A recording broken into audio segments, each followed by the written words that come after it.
नमस्कार। जैसा कि हम सभी जानते हैं कि आगामी 17 नवंबर को मध्य प्रदेश विधानसभा चुनाव के लिए वोटिंग की तिथि तय है। किसी भी प्रजातांत्रिक व्यवस्था में मताधिकार और मतदान ये इतनी बड़ी घटना है, ये भी हम अच्छे से जानते हैं। और भारत जैसे विशाल देश में जहां एक समृद्ध प्रजातांत्रिक व्यवस्था का एक इतिहास है, ऐसे में हम सभी किसी भी प्रकार के निर्वाचन प्रक्रिया में हिस्सेदारी का बड़ी बेसब्री से इंतजार भी करते हैं। मध्य प्रदेश विधानसभा का निर्वाचन की तैयारियां तो लगभग पूरी ही हैं, क्योंकि अब वोटिंग की तिथि एकदम करीब है। मध्य प्रदेश के मुख्य निर्वाचन पदाधिकारी श्री अनुपम राजन जी आज हमारे बीच हैं। हम तैयारियों के संबंध में और अब क्या क्या व्यवस्थाएं हैं निर्भय, निर्भीक और सुरक्षित मतदान के लिए, इसकी बात करेंगे। राजन साहब, बहुत बहुत स्वागत है हमारे कार्यक्रम में आपका। धन्यवाद, थैंक यू। सबसे पहले तो हमारे मतदाताओं को, हमारे श्रोताओं को ये बताइए कि मतदान का ये जो अवसर मिल रहा है वो कितना महत्वपूर्ण है और उन्हें इसमें क्यों भागीदारी करनी चाहिए। ये बहुत ही महत्वपूर्ण अवसर है। हम सब जानते हैं कि लोकतंत्र में जो मतदान देने का अधिकार है, उससे बड़ा अधिकार एक तरह से हम कहें तो कुछ भी नहीं है। और एक प्रजातांत्रिक व्यवस्था में एक सरकार को चुनने का जो अवसर मिलता है हमें 5 वर्ष में एक बार, तो हर मतदाता को, हर वो व्यक्ति जिसका नाम मतदाता सूची में है, इस अवसर का उपयोग करना चाहिए और अपना वोट अवश्य डालना चाहिए। निर्वाचन आयोग का इस बार ज्यादा जोर है कि 100% मतदान हो, ज्यादा से ज्यादा लोग मतदान केंद्रों में पहुंचें। आपने ऐसी क्या विशेष व्यवस्थाएं की हैं, तैयारियां की हैं, जिससे लोग ज्यादा से ज्यादा संख्या में वोट डालने के लिए मतदान केंद्रों में, वोटिंग केंद्रों पर पहुंचे? जैसा अभी हम लोगों ने आप चर्चा की कि ये बड़ा महत्वपूर्ण अधिकार है हमें अपनी सरकार चुनने का डेमोक्रेसी में, प्रजातंत्र में, और इसकी सफलता और सार्थकता इस बात में है कि अधिक से अधिक लोग मतदान करें। पिछला जो विधानसभा चुनाव हुआ था 2018 में, उसमें हमारे राज्य में जो मतदान का प्रतिशत था वो 75.63 था, या हम समझे तो 75% के आसपास मतदान हुआ था। तो हमारे हमेशा प्रयास रहा है आयोग का और हम सभी का कि इस प्रतिशत को आगे बढ़ाया जाए और ज्यादा किया जाए, और इसके लिए हम लोग तमाम प्रयास करते हैं। चाहे जैसे वो युवा वर्ग है, महिलाएं हैं, अर्बन सेंटर्स हैं, तो एक एनालिसिस होती है, एक उसका हम लोग विश्लेषण करते हैं, और उसमें ये पाया गया है कि खास करके जो अर्बन एरियाज हैं और जो यूथ है, उनमें थोड़ा सा मतदान का परसेंटेज कम रहता है। तो जो हम लोगों की कोशिश रही है इस बार, या जो हमारे प्रयास है, वो ये है कि टारगेटेड इंटरवेंशन किया जाए। युवाओं से हमने बात की है, जो कॉलेजेस हैं, जो स्कूल्स हैं, उसमें क्लब्स बनाए गए, उसमें कैंपस एम्बेसडर्स बनाए गए। एक सतत संवाद की प्रक्रिया युवाओं के साथ है और आज भी चल रही है। इसी तरह से उन मतदान केंद्रों की पहचान की गई जहां पे महिलाओं की भागीदारी कम रही, तो वहां पे महिलाओं से चर्चा की गई। खास करके हमारे जो फीमेल एम्प्लॉइज हैं, महिलाओं तक पहुंचने के लिए हमने महिलाओं के बीच से ही लोगों का सहारा लिया, उनके माध्यम से महिलाओं से बात की। जो अर्बन सेंटर्स हैं, कई बार एक अर्बन एपैथी हम कहते हैं, शहरी लोगों में थोड़ा सा मतदान के प्रति रुझान, उसका परसेंटेज कम होता है। यदि हम राज्य की स्थिति देखते हैं तो हम पाते हैं कि इंदौर में, भोपाल में, जबलपुर में, इन जगहों पे मतदान का परसेंटेज कम है, जबकि झाबुआ में, अलीराजपुर में, इस तरह की जगहों में मतदान ज्यादा होता है। तो अर्बन सेंटर्स में भी लोगों से बातचीत करके, खास करके जो हाउसिंग सोसाइटीज हैं, जो संवाद के अलग अलग माध्यम हैं, जैसे जो सोशल मीडिया के प्लेटफॉर्म्स हैं, एफएम चैनल्स हैं, रेडियो के, आपके माध्यम से, टेलीविजन के माध्यम से, हर उस माध्यम का उपयोग कर रहे हैं जिससे हम इन तक पहुंचे और इनको इस बात के लिए प्रेरित कर सकें कि 17 तारीख को आप मतदान में भाग लें। एक और चीज जो मैं आपको बताना चाहूंगा, खास करके अर्बन एरियाज के लिए हम लोग आरंभ करने जा रहे हैं। हम लोगों ने एक ऐप बनाया है जिसका नाम है क्यूलेस ऐप। मतलब अर्बन एरियाज में कई बार व्यक्ति की व्यस्तताएं ज्यादा होती हैं और उसके पास इंतजार का वक्त कम होता है। कभी कभी मतदान केंद्रों पे लाइनें काफी लंबी होती हैं, जिसके कारण व्यक्ति को लंबा इंतजार करना पड़ता है, और ये भी एक कारण हो सकता है कि लोग वोट करने नहीं आते।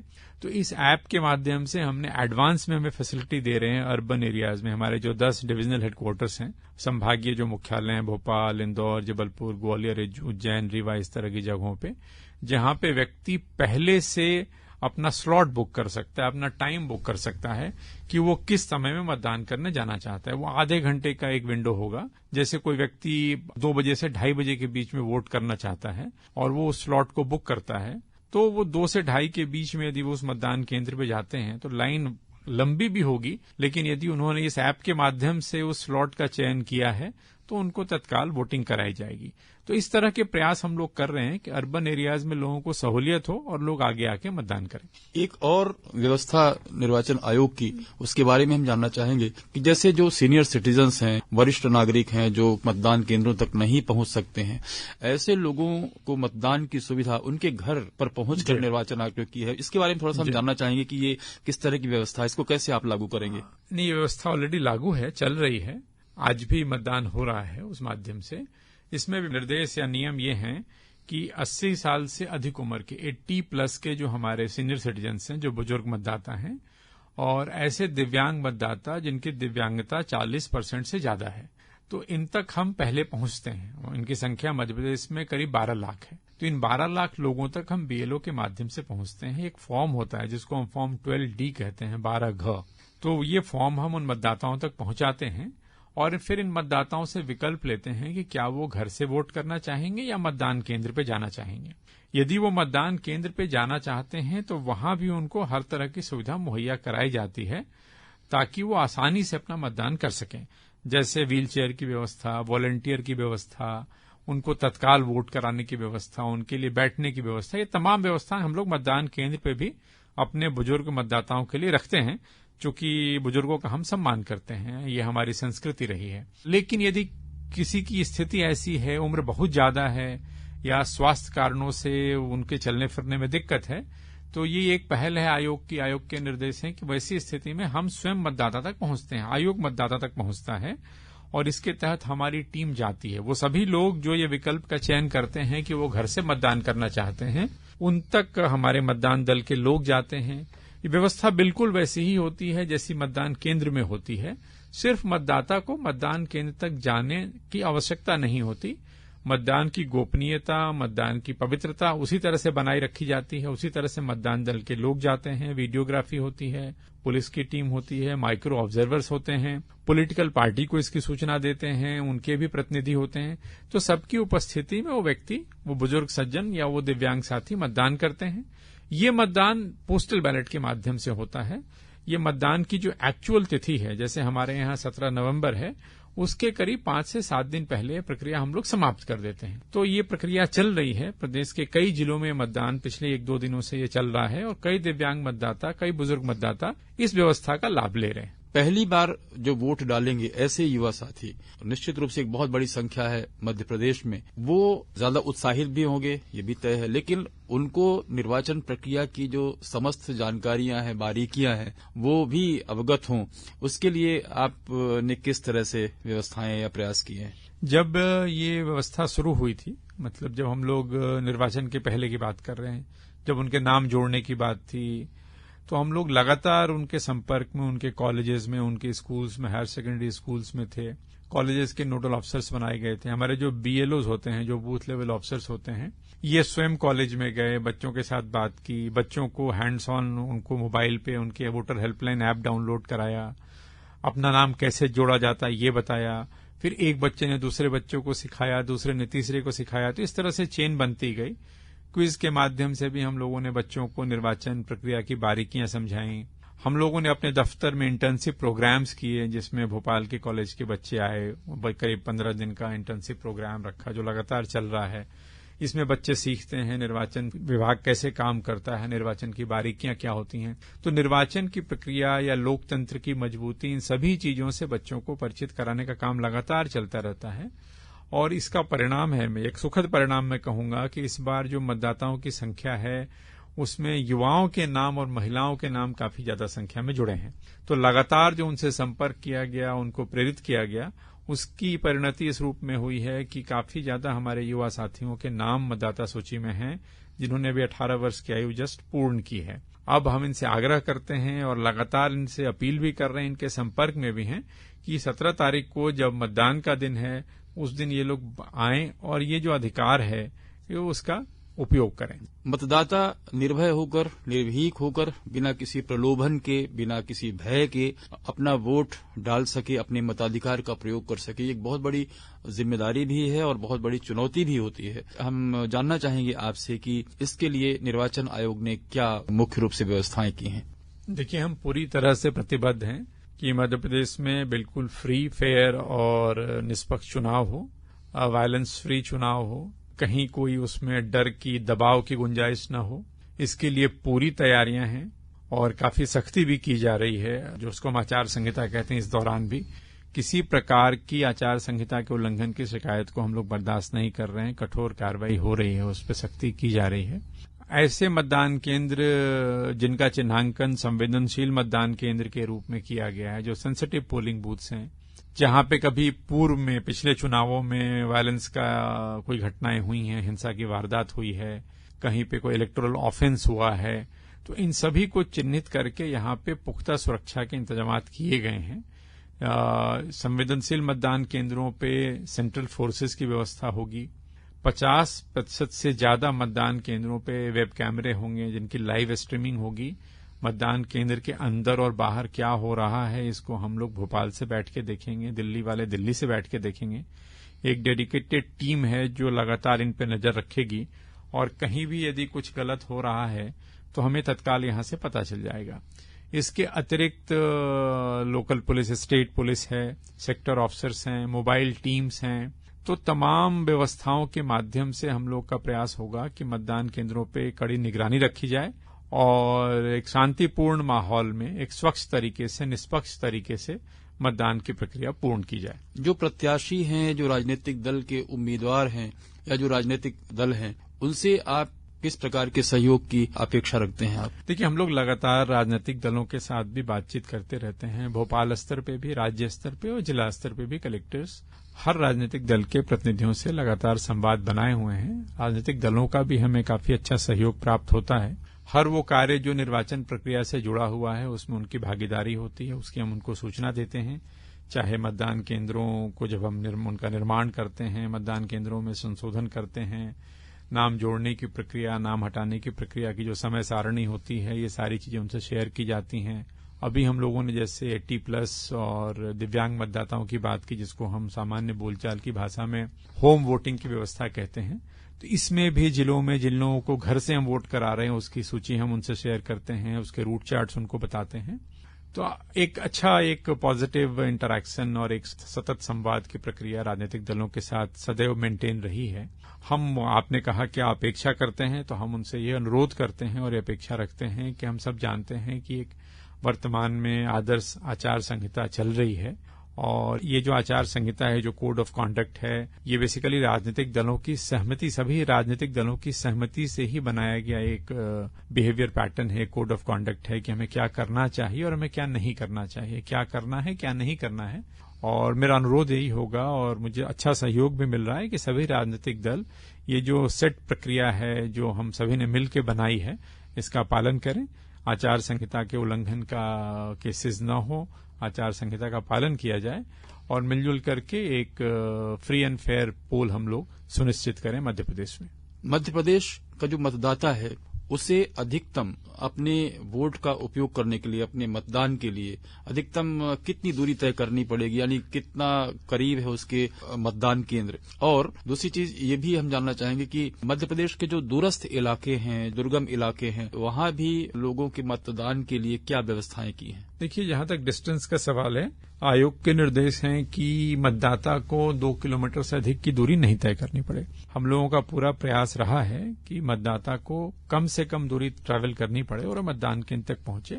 इस प्रक्रिया में ऐसे कई सारे मतदान केंद्र जिनकी दूरी 2 किलोमीटर से ज्यादा थी, उनको पास में मतदान केंद्र की व्यवस्था दी गई है ताकि मतदाता को मतदान केंद्र तक पहुंचने में सुगमता हो। जहां तक प्रश्न है दूरस्थ इलाकों का, तो कोई भी इलाका हो, दूरस्थ इलाका हम मानते हैं हमारे यहाँ जैसे फॉरेस्ट का काफी कवरेज बालाघाट में, मंडला में, डिंडोरी में, अनूपपुर में, जो ट्राइबल एरियाज हैं हमारे, तो खास करके जो ट्राइबल एरियाज में हम लोगों का जोर रहा है, जो हमारे प्रिमिटिव ट्राइब्स हैं, 3 प्रिमिटिव ट्राइब हैं मध्य प्रदेश में, तो प्रिमिटिव ट्राइब के लोगों से चर्चा करके एक तो उनका इनरोलमेंट बढ़ाया जाए, मतदाता सूची में उनका नाम हो। लगभग 100% इनरोलमेंट है हमारे मतदाता सूची में प्रिमिटिव ट्राइब्स का। और दूसरी चीज है कि वो मतदान करने आए। जैसा हम लोगों ने पहले भी बात की कि अनुभव ये रहा है कि ट्राइबल एरियाज में, ग्रामीण इलाकों में मतदान का परसेंटेज हाई रहा है, जबकि अर्बन एरियाज में इसका परसेंटेज कम रहा है। फिर भी जो दूरस्थ इलाके हैं वहां हम मतदान केंद्र तक, नजदीक मतदान केंद्र बनाने की प्रक्रिया है ताकि उनको कम चलना पड़े और सुगमता पूर्वक वो मतदान करें, इसको हम लोग फैसिलिटेट करते हैं, इसमें हम लोग मदद करते हैं। मतदान के लिए अपने मताधिकार का प्रयोग करने के लिए किसी को किसी प्रकार की समस्या होती है या कोई शिकायत है तो उसे निर्वाचन आयोग तक पहुंचाने के लिए क्या व्यवस्था है और उसका निराकरण की क्या पद्धति है आपकी? देखिए, एक तो हमारा जो हेल्पलाइन नंबर है 1950 सो 1950 राज्य स्तर पे क्रियाशील है और सभी जिला मुख्यालयों पे है। तो कोई भी व्यक्ति जिसको किसी भी प्रकार की समस्या है, या वो मतदान केंद्र से संबंधित हो, मतदान की प्रक्रिया से संबंधित हो, या आचार संहिता के उल्लंघन की भी शिकायत कई बार लोग इस पे करते हैं, तो कहीं भी कुछ भी गलत होता हुआ यदि एक जिम्मेदार नागरिक होने के नाते किसी को दिखता है तो वो 1950 पे शिकायत कर सकता है। इसके अतिरिक्त हमारा एक ऐप है सी विजिल ऐप, जिसका फुल फॉर्म सिटीजन विजिल है। बेसिकली ये नागरिकों का ऐप है। इस ऐप के माध्यम से आचार संहिता के उल्लंघन की शिकायत कोई भी नागरिक कर सकता है। इसमें आप मैसेज कर सकते हैं, आप फोटो खींच करके डाल सकते हैं, आप ऑडियो मैसेज भेज सकते हैं, और शिकायतकर्ता यदि अपनी पहचान उजागर नहीं करना चाहता तो वो सुविधा भी है। उसमें कोई ये अनिवार्य नहीं है कि जो शिकायत करता है वो अपना डिटेल्स बताए, आप ये कर सकते हैं। और 100 मिनट के अंदर, 100 मिनट्स के अंदर, 100 मिनट के अंदर हमारी टीम उस जगह पे पहुंचती है और उस शिकायत का निराकरण करती है। चूंकि ये पूरी प्रक्रिया जीपीएस बेस्ड है तो हमें शिकायतकर्ता के मोबाइल की लोकेशन से पता चल जाता है कि शिकायत कौन से स्थान से की गई है, और तत्काल हमारी जो निकटस्थ टीम होती है, जो हमारे फ्लाइंग स्क्वाड की टीम्स हैं या दीगर मोबाइल घूम रही हैं, वो तत्काल उस लोकेशन पे पहुंचती हैं और उस शिकायत की सत्यता की जांच करती हैं। यदि शिकायत सही पाई जाती है तो उसका निराकरण करती हैं। यदि कई बार शिकायत गलत पाई जाती है तो उस तरह की एंट्री वो ऐप में करते हैं कि वो मौके पे पहुंचे परंतु ये शिकायत सही नहीं पाई गई। तो सी विजिल एक बड़ा इंपॉर्टेंट ऐप है, बड़ा सशक्त माध्यम है, जिसके तहत, जिसकी मदद से कोई भी जिम्मेदार नागरिक किसी भी प्रकार की शिकायत आयोग तक पहुंचा सकता है। इसके अतिरिक्त, जैसा हमने पहले आपसे बात की, 1950 जो हमारा हेल्पलाइन नंबर है, जो जिला मुख्यालयों पे भी एक्टिव है और राज्य स्तर पे भी एक्टिव है, इसके माध्यम से भी मतदाता अपनी बात हम तक पहुंचा सकते हैं।